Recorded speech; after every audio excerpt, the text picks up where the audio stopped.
안녕하십니까. 반갑습니다. 저희 어머니가 돌아가시기 전날 밤 고비를 넘기셨습니다. 그러시면서 어머니는 하나님께서 살려주셨다고 말씀하셨습니다. 땀을 뻘뻘 흘리시면서 숨을 돌려주셨다고, 그러시면서 저와 아내의 손을 꼭 잡으셨습니다.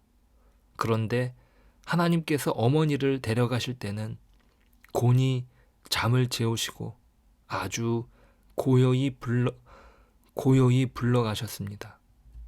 이 땅에서 수고하고 애쓴 어머니를 편안하게 천국으로 손잡고 가셨습니다. 어머니를 죽을 고비에서 살려주신 것도 하나님의 은혜요. 편안한 가운데 고요하게 불러가신 것도 하나님의 섭리라고 생각합니다. 모든 것은 하나님의 손에 달려 있습니다. 우리가 어찌할 수 없는 하나님의 뜻에 우리의 모든 것이 달려 있음을 고백합니다. 재앙도 마찬가지입니다. 하나님께서 주관하십니다. 왜 이런 일이 벌어지게 되었을까?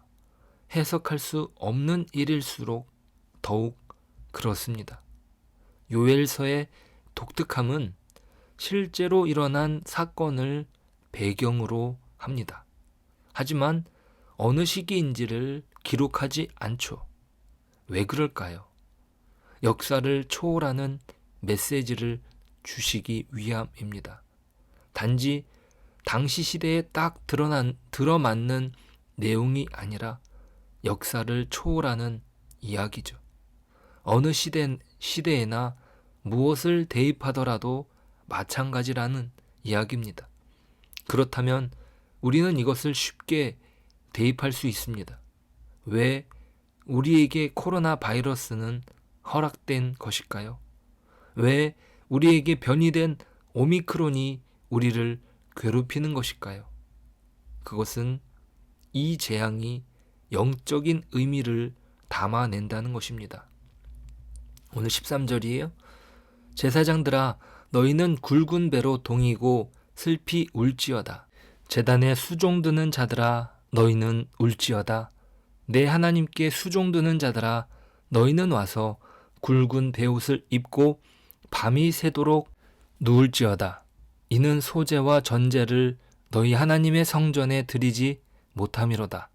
너희는 금식일을 정하고 성회를 소집하여 장로들과 이 땅의 모든 주민들을 너희 하나님 여호와의 성전으로 모으고 여호와께 부르짖을지어다. 요엘서는 나이가 제일 많은 노인을 부르기 시작하더니 결국에 제사장을 소환합니다. 그들이 마땅히 해야 할 일을 전달합니다. 이들에게 허락된 재난은 재난대책본부에서 해결할 문제가 아니라 영적인 문제라고 이야기합니다. 금식일을 정하고 모든 주민들이 모여서 여호와께 부르짖어야 합니다. 지금 재난의 현장은 모든 것이 다 파괴되었습니다. 엄청난 양의 메뚜기가 지나간 자리가 마치 심판의 불이 휩쓸고 간 것처럼 아무것도 남기지 않았다는 것입니다. 들짐승도 주를 향하여 부르짖을 정도로 그 고통이 영혼을 핥힌다고 합니다. 19절입니다. 여호와여 내가 주께 부르짖으오니 불이 목장의 풀을 살랐고 불꽃이 들의 모든 나무를 살랐음이니이다. 들짐승도 주를 향하여 헐떡거리오니 시내가 다 말랐고 들의 풀이 불에 탔음이니이다. 분명 그들이 겪는 문제는 물리적인 문제요. 요즘 말로 말한다면 국제 원조가 필요하고 재난대책본부가 꾸려져야 하는데 하나님께 부르짖어야 한다는 것입니다. 이것은 무엇을 말해주는 것일까요? 이들에게 허락된 재난은 단순히 환경의 문제가 아니라는 것입니다. 메뚜기가 갑자기 불어날 만한 환경이 조성되었다는 것도 아니고 시대를 뛰어넘어 코로나 바이러스가 발생할 만큼의 환경이 파괴되었다는 것도 아닙니다. 그 원인을 과학적으로 인간의 계산으로 밝힐 수 없습니다. 그렇다면 왜 이런 재난이 일어난 것일까요? 그것은 하나님이 일으키셨다는 것입니다. 시대와 역사를 초월하여 우리에게 주는 분명한 메시지라는 것이죠. 그렇다면 왜 하나님은 이런 방법을 쓰시냐 이 말입니다. 분명 문제는 영적인 것입니다. 죄의 영역입니다. 도덕적인 면도 연결됩니다. 하나님을 떠난 모든 사람이 겪게 되는 일이지요. 절대적으로 기준시 되시는 하나님을 떠났으니 어찌 바른 삶을 살 수 있겠습니까? 사람의 근본적인 문제는 분명 영적인 것에 있습니다. 그런데 왜 문제는 물리적인 방법을 사용하시는가 이 말입니다.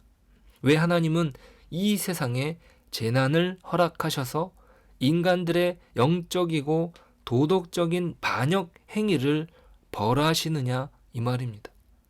이것은 사람을 일깨우는 가장 선명한 방법이기 때문입니다. 눈앞에 펼쳐진 물리적인 비참함이 곧 사람이 처한 영적인 비참함을 드러내주기 때문입니다.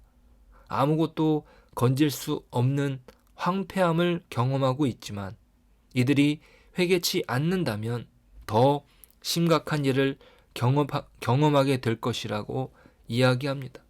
15절입니다.